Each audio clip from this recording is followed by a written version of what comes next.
آپ سب کو kids story bank میں خوش آمدید۔ پیارے بچوں کی پیاری کہانیاں، امید ہے آپ سب خیریت سے ہوں گے۔ آج کی کہانی کا عنوان ہے سوجی کا حلوہ۔ اچانک ہی رات کو اخیار کی بھوک سے آنکھ کھلتی ہے۔ وہ کچن کی طرف بڑھتا ہے اور بسکٹ تلاش کرتا ہے، مگر بسکٹ تو ختم ہو چکے ہوتے ہیں۔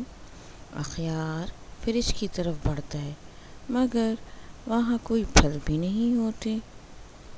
اتنی ہی دیر میں اخیار کے بڑے بھائی فضیل کی آنکھ کھل جاتی ہے۔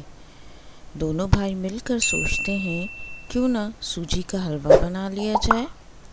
وہ دونوں بھائی کیبنٹ سے سامان نکالتے ہیں۔ اچانک ہی اخیار کے ہاتھ سے چمچ چھوٹ کر نیچے گر جاتا ہے۔ شور کی آواز سے امی کی آنکھ کھل جاتی ہے۔ امی کچن میں جاتی ہیں تو بچے انہیں بتاتے ہیں کہ بھوک لگ رہی ہے اور وہ سوجی کا حلوہ بنانا چاہتے ہیں۔ امی مسکرا کر بچوں کی طرف دیکھتی ہیں، پھر ایک پتیلی میں 2 چمچ سوجی کو اچھی طرح بھون کر اس میں 2 چمچ چینی اور گھی شامل کر کے اچھی طرح ملاتی ہیں۔